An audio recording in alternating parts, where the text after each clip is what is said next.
Hello friends, आज हम tense पढ़ाएंगे। टेंस है क्या? तो आज टॉपिक है टेंस।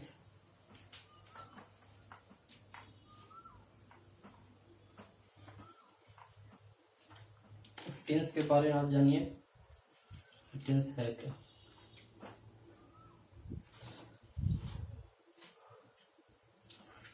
टेंस मतलब काल। टेंस में हिंदी में बोलते हैं काल। टेंस का हिंदी होता है काल। जैसे देखिए, टेंस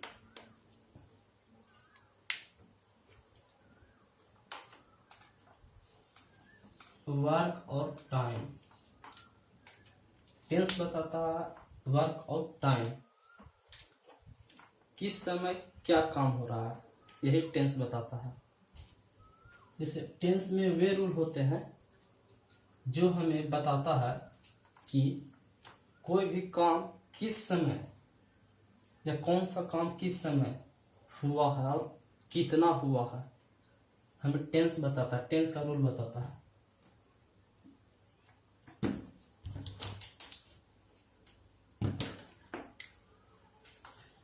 टेंस का रूल बताता है कि टेंस वे रूल्स हैं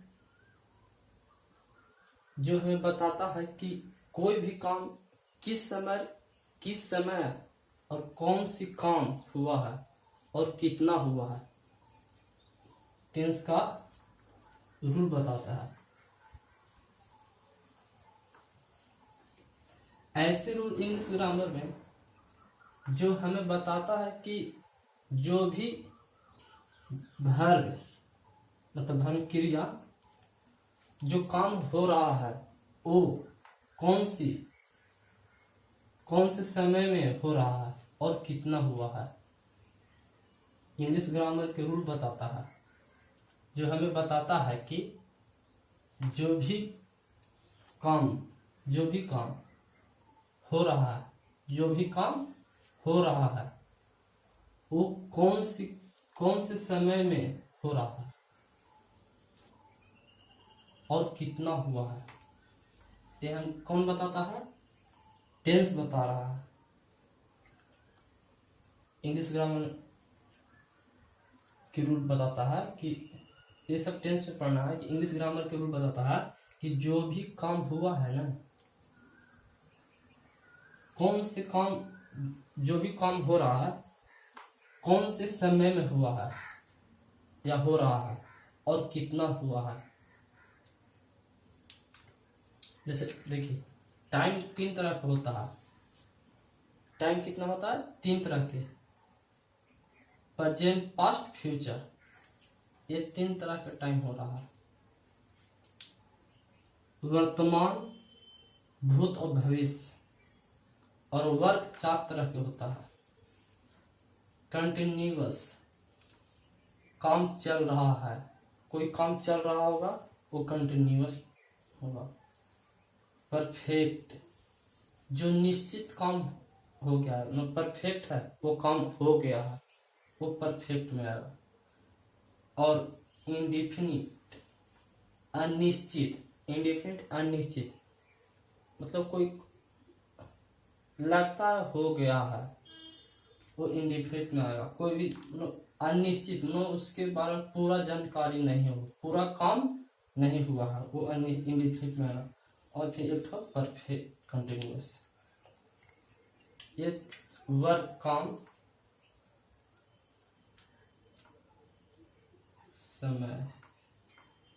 समय 3 तरह के, वर्तमान, भूत और भविष्य। वर्क 4 तरह के देख लिए। अब टाइम और वर्क मिला के ही टेंस पढ़ते हैं। टाइम और वर्क मिला के ही टेंस पढ़ते हैं। टेंस का बंटवारा होता है। जैसे देखिए, टेंस के हम टाइप पढ़ेंगे। How many types of tense? There are 3 types of tense.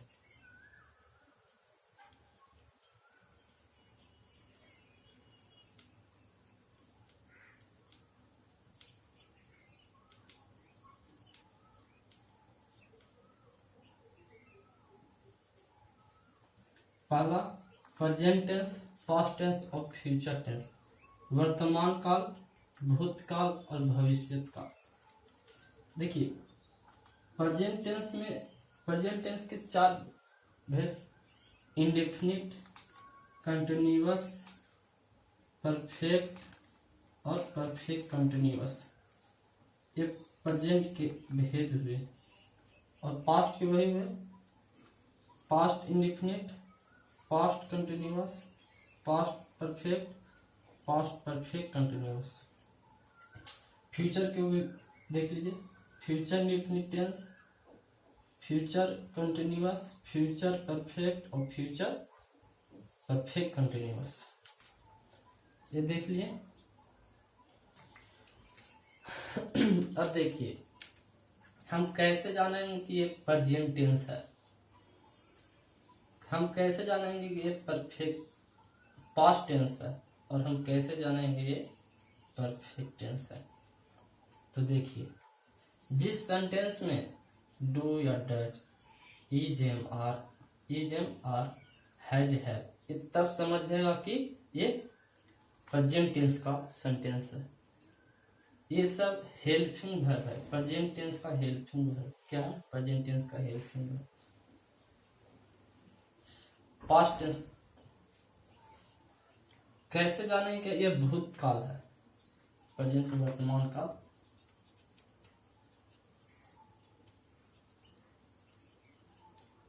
और ये भूतकाल,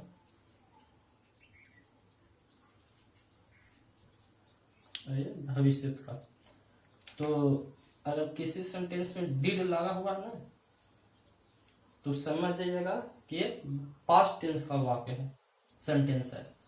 चाहे वाज रहेगा, चाहे वर रहेगा या हैड रहेगा, ये सब हेल्पिंग वर्ब जिस सेंटेंस में आप देखिएगा लगा हुआ तो समझ जाए तो ये पास्ट टेंस का वाक्य है।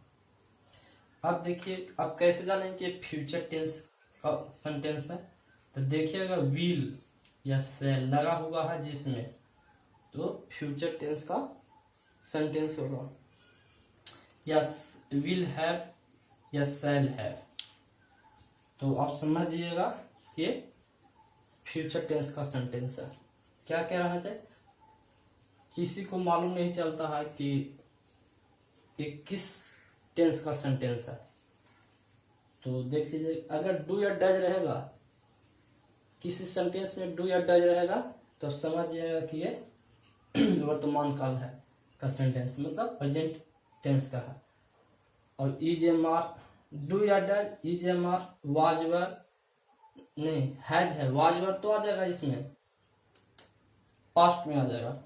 Do does, is am are, has have, ये सेंटेंस ये हेल्पिंग है, जिसमें लगा रहेगा वो प्रेजेंट टेंस का वाक्य हो जाता है। जैसे एक एग्जाम्पल देख लीजिए,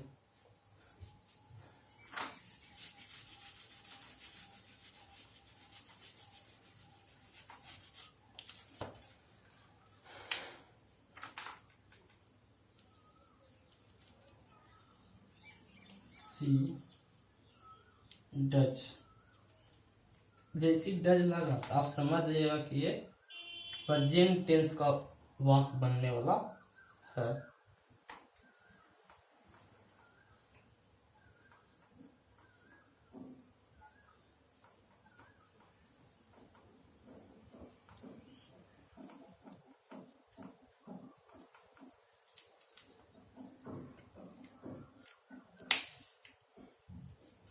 she does not understand English, तो यहाँ पर देखिए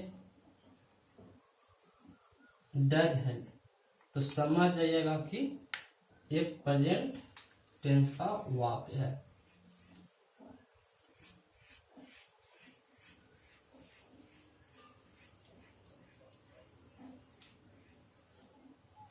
नो वर्तमान में बातचीत चल रहा है, प्रेजेंट टेंस का हेल्पिंग वर्ब।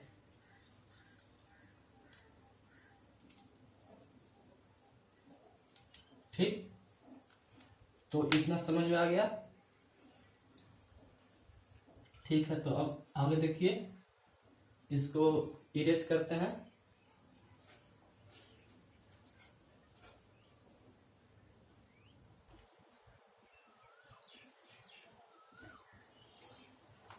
तो देखिए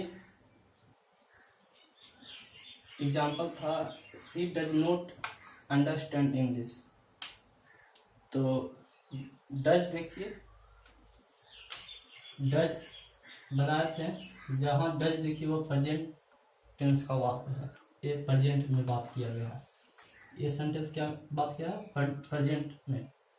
और अंडरस्टैंड ये मेन वर्ब है, सब्जेक्ट हो गया, ऑब्जेक्ट हो गया, ये मेन वर्ब हो गया, और ये हेल्पिंग वर्ब है। क्या चीज है, हेल्पिंग। सब्जेक्ट हो गया,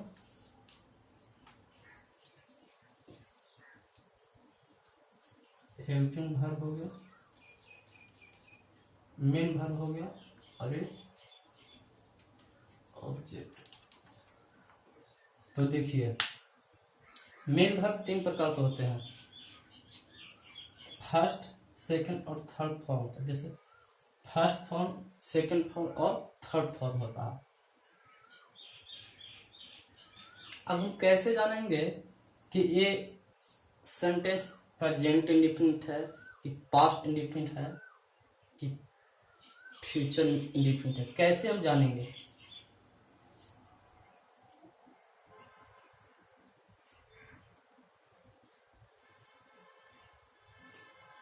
कैसे जाने कि ये प्रेजेंट इंडिफिनिट, कैसे है कि ये इंडिफिनिट है कि कंटिन्यूअस है कि परफेक्ट है, कैसे हम जानेंगे? तो देखिए इंडिफिनिट में चाहे प्रेजेंट हो या पास्ट हो या फ्यूचर हो, इंडिफिनिट में मेन वर्ब V1 का प्रयोग किया जाता है। मेन वर्ब में V1 का प्रयोग किया जाता है। प्रेजेंट या था प्रेजेंट, पास्ट, फ्यूचर तीनों की बात करें। इंडिफिनिट सेंटेंस चुनने के लिए हम V1 का प्रयोग करते हैं। हमेशा इंडिफिनिट में V1 verb form main verb V1 का प्रयोग होगा प्रेजेंट इंडिफिनिट में।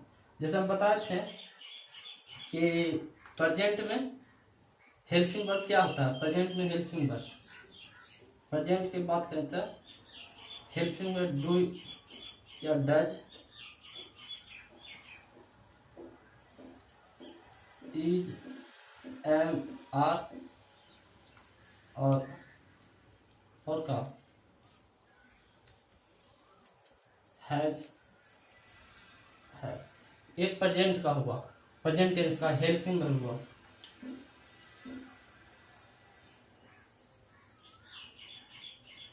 प्रेजेंट टेंस का हेल्पिंग वर्ब हुआ। तो हम कैसे जानेंगे कि ये प्रेजेंट इंडिफिनिट है कि पास्ट इंडिफिनिट है कि फ्यूचर इंडिफिनिट है, हम कैसे जानेंगे? तो आप समझिए कि इंडिफिनिट में चाहे प्रेजेंट हो या पास्ट हो या फ्यूचर हो, इंडिफिनिट में V1 का ही प्रयोग होता है। जैसे देखिए यहाँ पे देखिए,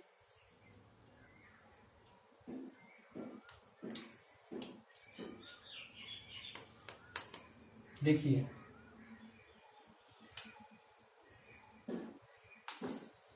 मैं व्हाइट बोर्ड पर लिखता हूं, तो हम प्रेजेंट इंडिफिनिट की बात कर रहे हैं। V1 का, सिर्फ V1 का प्रयोग होगा।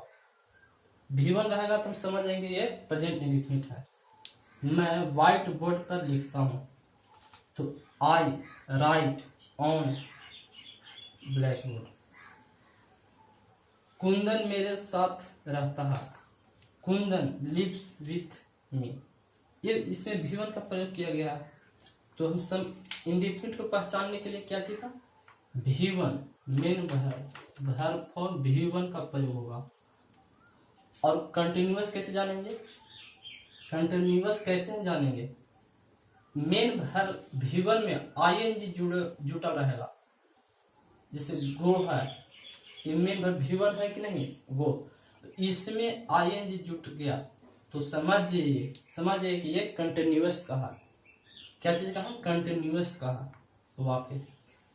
तो ing जुड़ जाएगा तो ना हो जाएगा गोइंग, तो ये कंटिन्यूअस का हो जाएगा।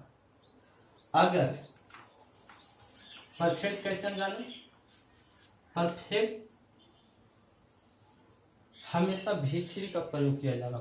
परफेक्ट टेंस में हमेशा भी थ्री का जब परफेक्ट रहेगा, जब पास्ट परफेक्ट या प्रेजेंट परफेक्ट या फ्यूचर परफेक्ट, हमेशा भी थ्री का ही प्रयोग किया जाएगा उसमें परफेक्ट में। समझ गए? परफेक्ट में भी थ्री का प्रयोग किया जाता है। और कंटिन्यूअस में मेन भर में V1 में आईएनजी जुड़ जाता है। क्या चीज? आईएनजी जुड़ जाएगा। जहां आईएनजी देखिएगा जुटा हुआ वहां समझ जाइए कंटिन्यूअस का सेंटेंस है। और जहां V1 का मेन भर V1 रहेगा तो समझ जाइएगा कि ये इंडिफिनिट का है। जैसे गो वेंट गोन, गो फर्स्ट फॉर्म है, वेंट गो का सेकंड फॉर्म वेंट होता है, और गो का थर्ड फॉर्म गोन होता है। इतना समझ गए?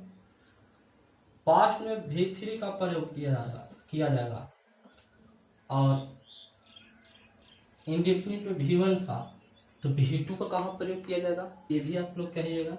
तो V2 का प्रयोग सिर्फ और सिर्फ पास्ट इंडेफिनिट में किया जाता। अप्रोक्स में जो होता ना है V2 का प्रयोग, V2 भर फॉर्म V2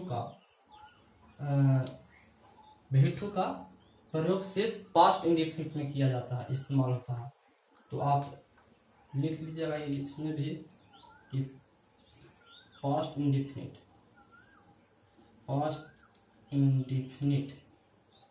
में मेन भर V2 का प्रयोग होगा, V2 का सिर्फ V2 का प्रयोग होगा। तो आप समझ लेंगे कि देखिए यहाँ पर इंडेफिनिट में V1 का प्रयोग होगा। कंटिन्यूअस में मेन भर में आईएनजी जहाँ जुटा रहेगा वो कंटिन्यूअस का सेंटेंस होगा।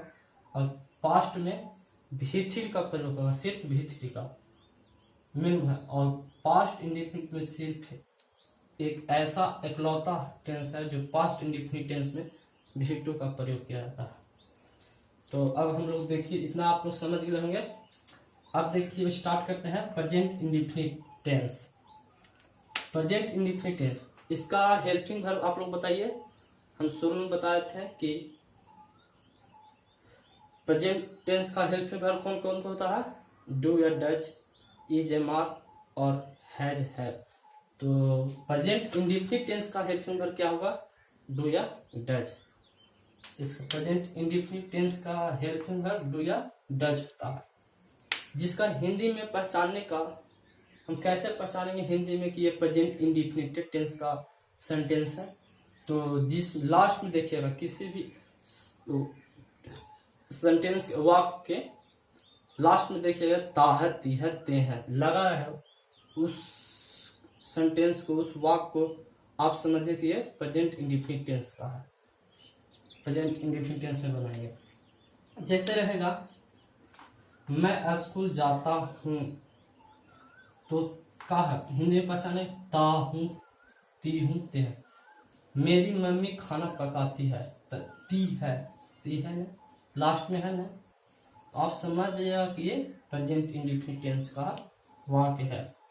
जैसे इसका स्ट्रक्चर देखिएगा, अफर्मेटिव में देखिएगा। अफर्मेटिव पहले सब्जेक्ट होता है, फिर मेन वर्ब होगा, फिर एस या ईएस होगा और फिर ऑब्जेक्ट होगा। प्रेजेंट इंडेफिनिट टेंस का बनाने का नियम, पहले सब्जेक्ट फिर मेन वर्ब, और मेन वर्ब कौन? V1। प्रेजेंट इंडेफिनिट टेंस का है मेन वर्ब V1। तो प्रेजेंट इंडेफिनिट टेंस में सब्जेक्ट मेन वर्ब V1 है ना, V1 फिर एस या ईएस और फिर ऑब्जेक्ट। जैसे देखिए एग्जांपल, मैं व्हाइट बोर्ड पर लिखता हूँ, तो सब्जेक्ट का हुआ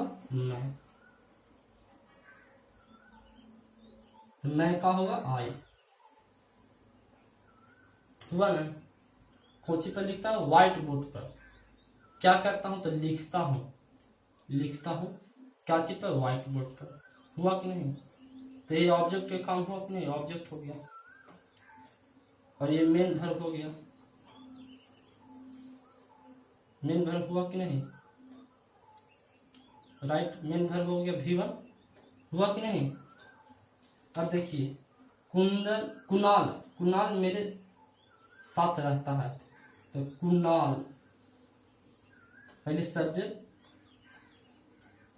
मेरे साथ रहता है, कहाँ का करता है, रहता है, तो पहले मेन वर्ब, सब्जेक्ट बाद मेन वर्ब, तो रहना का चीज है लिव, और फिर एस या एस। हाँ, अब एस या एस किस हिसाब से लगाएंगे, तो देख लीजिए, जब सब्जेक्ट थर्ड पर्सन, क्या सब्जेक्ट थर्ड पर्सन और क्या हो, सिंगुलर हो, तो एस या एस खुलेआम लगा सकते हैं। क्या हो, सब्जेक्ट जब थर्ड पर्सन हो और थर्ड पर्सन में सिंगुलर हो, तो हम एस या एस लगाएंगे। तो देखिए, कुणाल मेरे साथ रहता है, तो कुणाल लिव्स विथ मी, खाली मेरे साथ कुणाल में रहता है, क्या और कोई रहता है नहीं, तो हो जाएगा, तो कुणाल लिव्स विथ मी। तो यही देख लीजिए, अफर्मेटिव का स्ट्रक्चर हो जाएगा subject plus main verb, V1 ई जमा एस या एस फिर ऑब्जेक्ट। तो उतार लीजिए, देख लीजिए, फिर चलते हैं निगेटिव में।